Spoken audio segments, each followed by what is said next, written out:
Hey everybody, I am back with another collection rating video.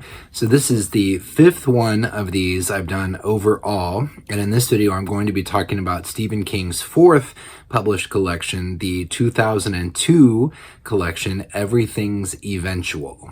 After pushing through the slog, in my opinion, of Nightmares and Dreamscapes, the absolute overwhelmingly massive behemoth collection from the 90s, the biggest surprise and takeaway from Everything's Eventual is just how consistent and high quality it really is.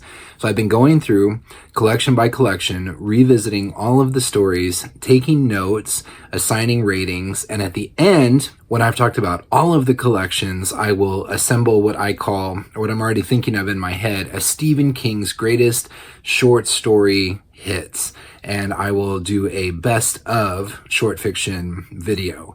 And because some of the collections include short stories and novellas, and it seems kind of unfair to categorize them together and rate them against each other, I think I will do the novellas separately. But anyway, in this video, I'm going to be talking about Everything's Eventual. So right off the bat, the first thing you notice is that the collection is much more consistent in terms of the length of the pieces and the style of the pieces than Nightmares and Dreamscapes, and even more so than Skeleton Crew that came before. And I'm a bit fuzzy on the line between a short story and a novella. And like I mentioned at the beginning of this video, I think I will do a video where I talk about the two of those different types of things separately. But I know Everything's Eventual contains at least one novella, which is The Little Sisters of Eluria, the Dark Tower prequel, which I've covered in its own video and which is an indispensable piece of the Dark Tower mythology. Stephen King's website does have a really helpful list categorizing the short stories and the novellas, so I will go back and reference that. But whatever comes later, breaking out short stories, novellas, potentially even poetry at some point, right now I'm just talking about the collections in total. So everything that's contained in Everything's Eventual is fair game for this video. So as with the previous videos, how I rate, it's purely an emotional and very subjective endeavor to rate things that were written by other people. But to me, on a scale of 1 to 10, so I don't give many 5s or below, because generally speaking, even if the stories aren't all that great, the writing is really good. But a 6 or a 7 is something that's just kind of silly. It may be okay from the writing perspective, but the story doesn't really hold together. It doesn't seem all that inspired. An 8, which is fairly common for me. An 8 is a fine story, a very decent piece of work, probably has a compelling idea. There's just something about it that seems like it doesn't click, it doesn't bring the entire concept home in a satisfying way. So I do quite a few 8s, because I see that there's nothing particularly wrong with the story, it just doesn't rise to the level of excellence or classic in my opinion. And to me, a 9 is something, so think of the story The Ledge from Night Shift. That's a great example of a 9. It's incredibly well written, well crafted, very, very suspenseful. From a technical standpoint, it's flawless. It just doesn't engage me on an emotional level. So that's what I would consider to be a 9. And then a 10 is everything that a 9 is, incredibly well crafted, incredibly engaging, but also pulls at my heartstrings and gets me engaged at an emotional level. That is what I would consider to be a solid 10 short story. So we start things off with Autopsy Room 4, which initially appeared in the 1997 self-published collection, 6 Stories. So they always say that a collection should start with a bang and it should end with a bang.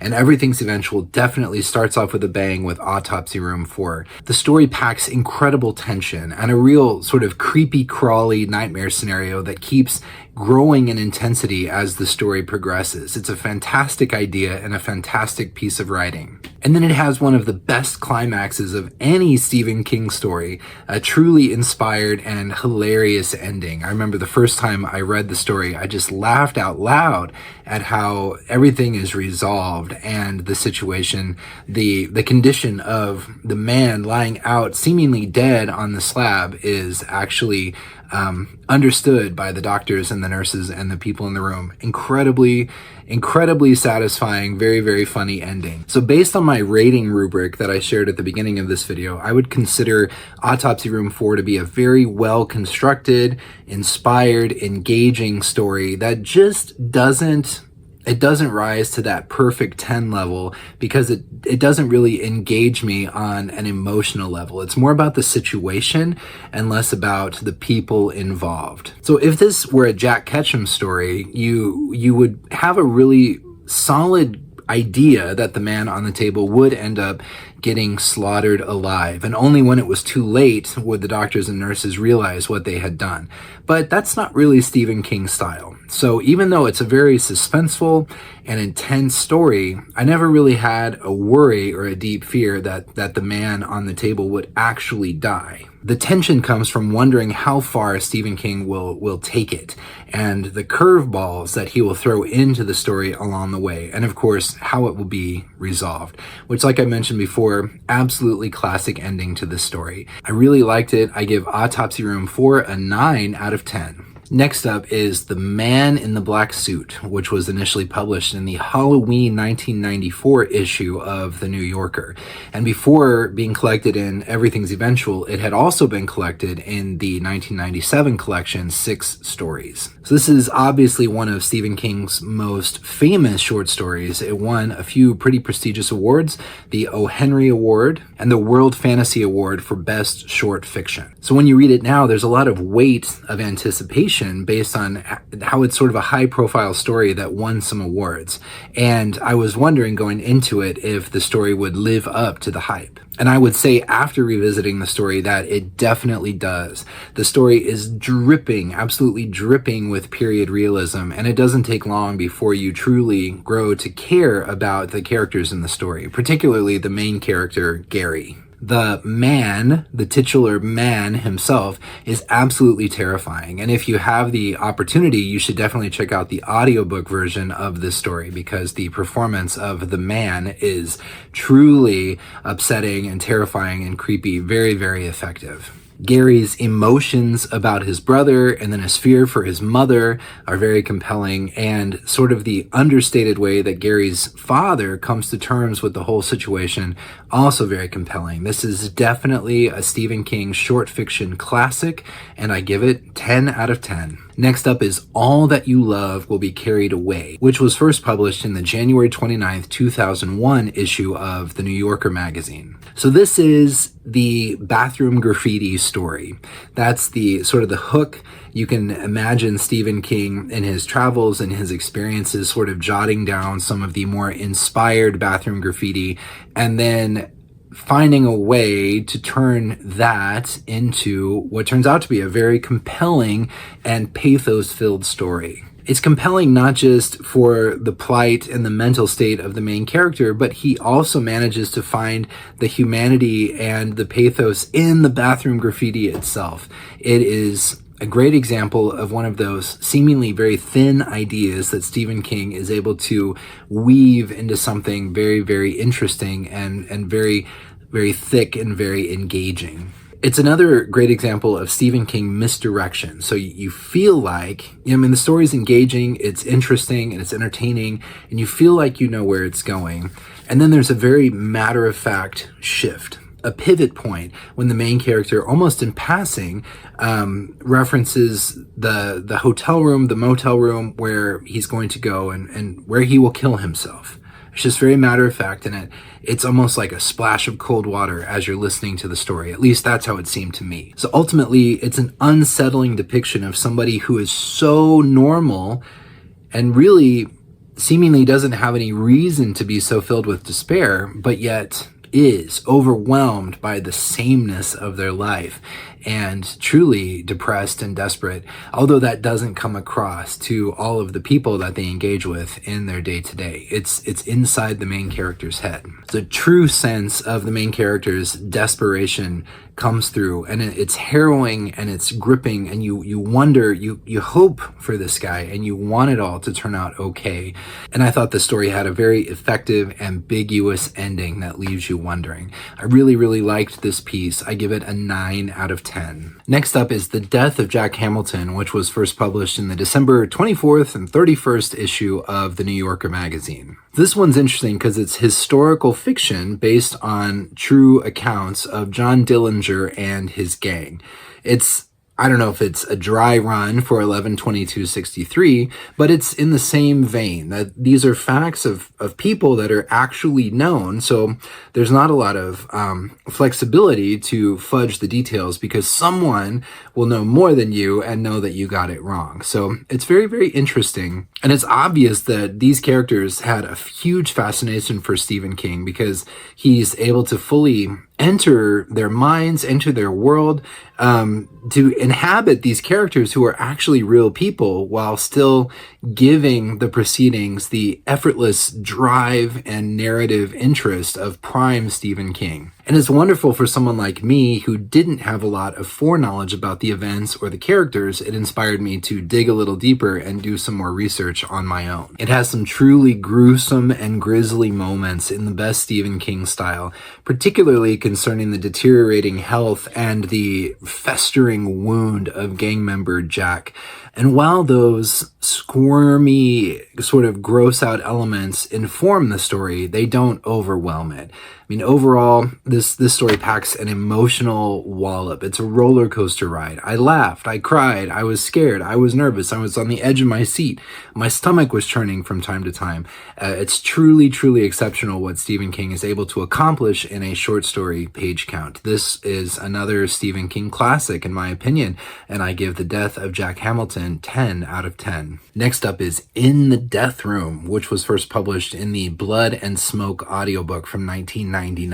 So this is similar to Autopsy Room 4 in that it's another tight, tense story, mostly set in one location, with a main character that is limited in their mobility and in their options to overcome a really, really desperate situation. This one takes place in some nondescript, I don't think it's specifically mentioned, like South American country. And Stephen King does a fantastic job with the details. You can almost hear the mosquitoes buzzing, and you can almost smell the metallic tang of the drying blood on the walls of this room. And this one has very believable and compelling characters, although it comes across as quite different than anything Stephen King had written before. It feels very much like a scene from a movie, just screaming out to be one of the dollar babies, and for someone to adapt it in a visual medium. It's obvious that Stephen King was heavily informed by movies with similar scenes set in South American prisons when he went into this story. It's another really strong standout piece from Everything's Eventual, and I give it 9 out of 10. Next up is The Little Sisters of Eluria, which first appeared in the 1998 anthology Legends. So this one is the Dark Tower prequel that I covered in much greater detail in my other video on my Return to the Dark Tower series.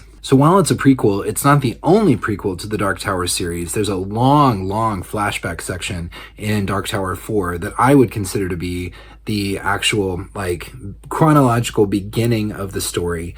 Little Sisters of Eluria takes place after the flashback sequence in Dark Tower 4, but before the beginning of Dark Tower 1.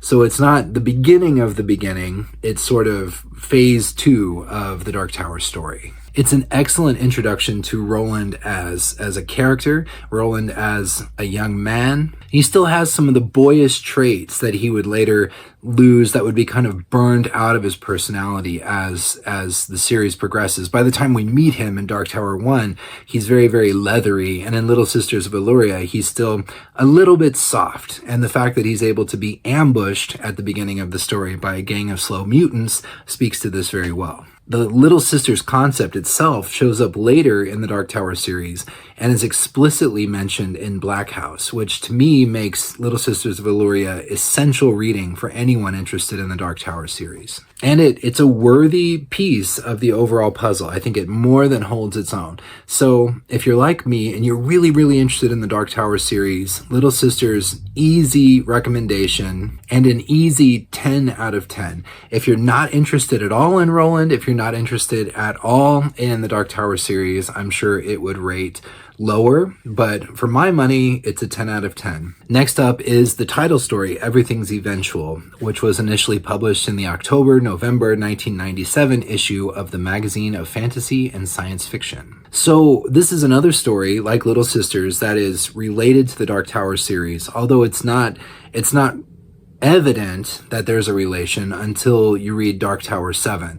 So the main character of this story, Dinky, ends up being a minor supporting character in Dark Tower 7. So the two things are interesting and they're interrelated, but it's not necessary to have read the Dark Tower series to enjoy Everything's Eventual, or vice versa. You learn pretty much all you need to know about Dinky in Dark Tower 7, but if you've read the short story, it adds a little bit of additional background and context, which could be interesting and useful. So this story reminded me of the Institute. I think the main core ideas of Everything's Eventual were then further fleshed out and revisited at novel length in the Institute, and I like them both. There's a nice shift in the story from sort of the ignorance is bliss, I'm not going to think too much about what I'm doing and the impact it's having on people in the real world, to sort of a deeper guilt and awareness and questioning by Dinky of his actions. I found that emotional arc of the character quite compelling. And it has a satisfying conclusion. To me, it's a great example of an 8 out of 10 story. It's an interesting idea. It's well written. It's good in the execution. It just doesn't quite hang together from a craft perspective, doesn't really make me care about the characters. I care about the situation, but I don't particularly care about Dinky as a character. Anyway, incredibly subjective. I give Everything's Eventual 8 out of 10. And now a word about our sponsor.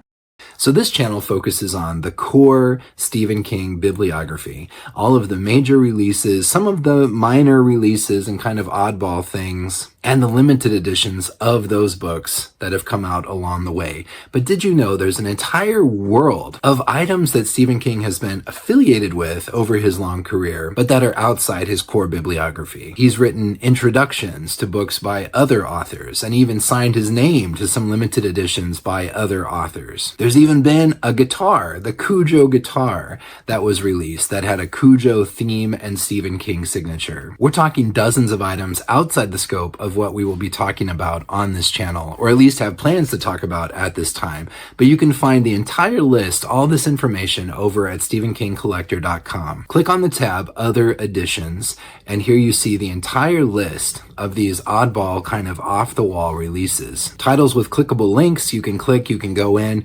Thomas is building out these pages, adding the information as he gets it. Titles that don't have clickable links, the clickable links are coming. This is a work in progress. But just when you thought you knew everything there was to know about Stephen King collecting, there's the Other Editions tab. Very, very interesting stuff. I highly recommend that you go in, take a look around, check it out, and you'll be surprised, I think, by some of the things that have come out over the years. Whether you're interested in collecting these items or not, simply reading about them, learning more about them can be a lot of fun. So go on over to The Collector and check it out. Next up is LT's Theory of Pets, which was another thing that first appeared in the 1997 collection 6 Stories. So one thing that's really interesting about the audiobook version, which I listened to, was that the presentation of LT's Theories of Pets is, I've never experienced something like this before.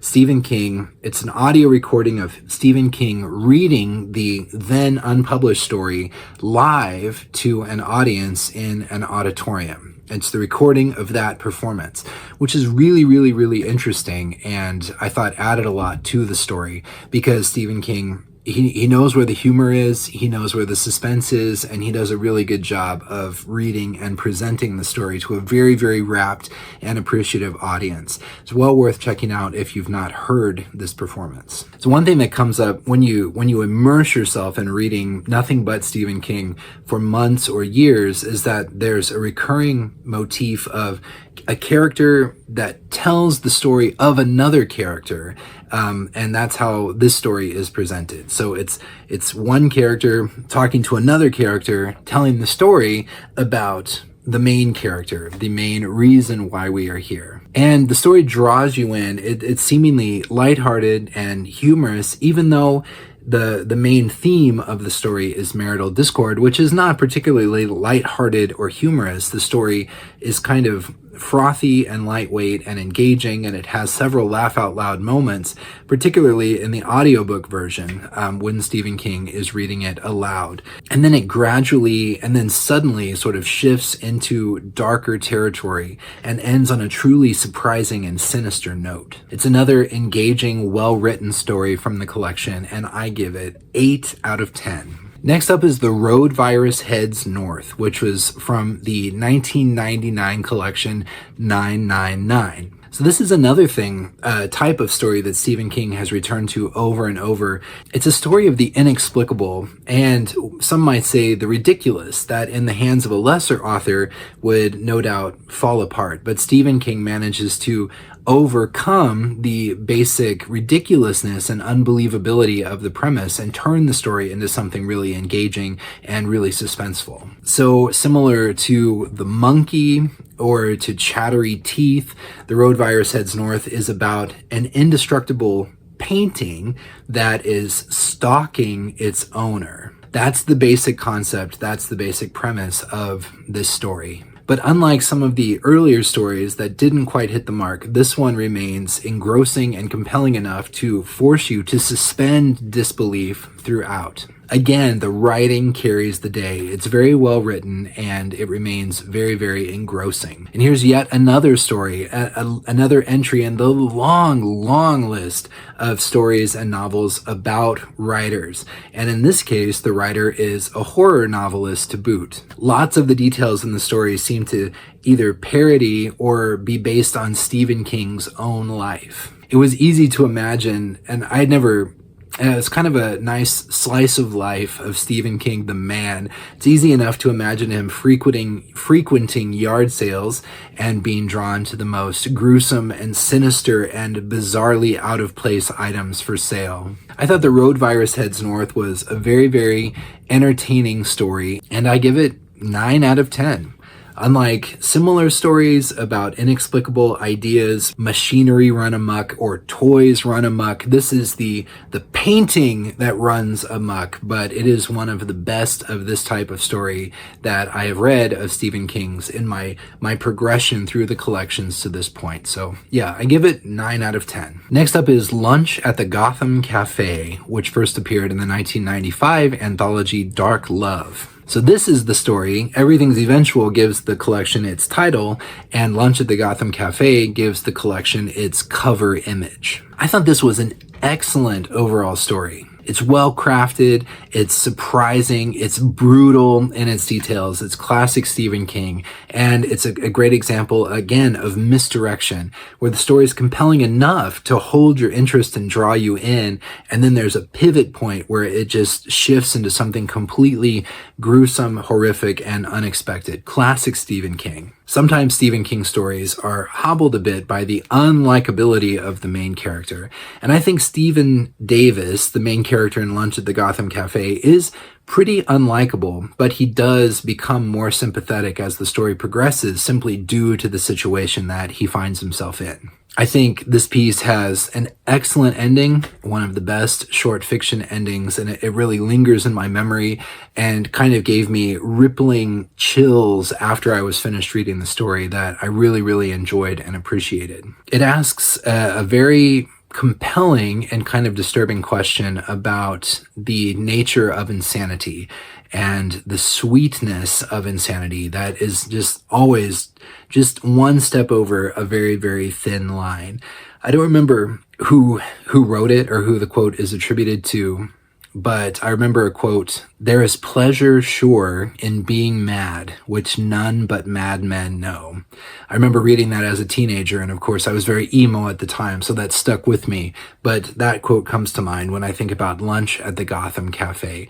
Absolutely excellent piece, and I give it 10 out of 10. Next up is That Feeling, You Can Only Say What It Is in French, which originally appeared in the June 22nd and 29th, 1998 issue of the New Yorker magazine. So this one is one that's not necessarily immediately engaging. It's written in a bit of a different style, but you have to hang with it. It's ambiguous at first, but the longer the story progresses, the more things kind of start to tie together and to make sense, and the more clarity you receive. Although it's never 100% clear and leaves things just ambiguous enough to truly be disturbing and unsettling, which I appreciated. I thought this one was really, really well constructed. It's more something that I appreciate for its construction and its writing style than something that actually like packs an emotional punch. It did linger in the memory, and almost like a dream, it sort of hung together and then just vaporized slowly from my mind when I finished reading it. I thought it was a cool piece. It's definitely not the best in the collection, but I did enjoy it. A bit of a different approach, a different style, which I thought was cool. So I give That Feeling, You Can Only Say What It Is in French, an 8 out of 10. Next up is 1408, which also first appeared in the 1999 audiobook release Blood and Smoke. So the first thing that springs to mind with 1408 is The Shining. 1408 feels like sort of The Shining in miniature, sort of like a condensed version of that classic novel. I thought there was a really cool Easter egg in this one, so I wrote it down so I wouldn't mess it up. The hotel in 1408, the Dolphin Hotel, is owned by the Stanley Corporation, which, of course, the Stanley Hotel is where Stephen King initially drew the inspiration for The Shining in the first place. It seems to be Stephen King's way of acknowledging the similarities between the two works and acknowledging the fact that people would connect them in their minds. It's an excellent haunted house story. It's yet another example of a story with a writer as the main character. There's an interesting skeptic angle. I liked how the writer makes his living, and a pretty decent living, writing about haunted places, but doesn't truly believe in hauntings himself. And I think Stephen King does a good job sort of setting the stage. The manager of the hotel comments that people who don't believe in ghosts rarely see ghosts because they aren't open to the experience. And that's ultimately makes the story even scarier, because despite of the author's skepticism, oh boy, does he see some weird and inexplicable things in 1408. Stephen King uses an interesting technique to break up the action, where it shifts from here's what's happening in real time perspective to then after the fact listening to the recording of what was happening. And it really, I think he does this very well, and it makes the story even scarier. I mean, horror is Stephen King's stock and trade, and haunted houses are a classic horror trope. And it's really fun to just kind of read Stephen King just go all in on the haunted house concept in a miniature concentrated format. He throws everything he has at this short story, all the weird, inexplicable things, and it is truly effective, and it's truly unsettling, and it's a lot of fun. So I give 1408 9 out of 10. Next up is Riding the Bullet, which was first published as an ebook in 2000. And the story gained some publicity and notoriety for being an early ebook release. But it's another example of, just because it was a novel way, no pun intended, to release the story and Stephen King's way of supporting a burgeoning format, it doesn't mean the story itself is not quality, because in this case, it really, really is very good. The story is full of twists and turns and surprises, and really gave me the feels. It made me, engaged me on an emotional level. It has some really interesting things to say about guilt and family relationships. Expectedly, it's very suspenseful and it builds suspense. Unexpectedly, it has a lot of really poignant things to say about making the most of each day and holding those you love close and letting them know how you feel, making the most of each moment you have with the loved ones in your life. It was unexpectedly rich, unexpectedly emotional, and absolutely classic Stephen King. I give it 10 out of 10. And then we finish up with Luckey Quarter, which was first published in the June 30th, July 2nd, 1995 issue of USA Weekend. And despite the very short length in comparison to the other pieces in the collection, Luckey Quarter does a good job of building a world and building on its main idea and carrying you away. Ultimately, it ends on a very, very hopeful note, which I think is a nice way to wrap up Everything's Eventual, the collection. I give Luckey Quarter 8 out of 10. So Everything's Eventual was Stephen King's fourth published collection, and it was his most consistent collection to date.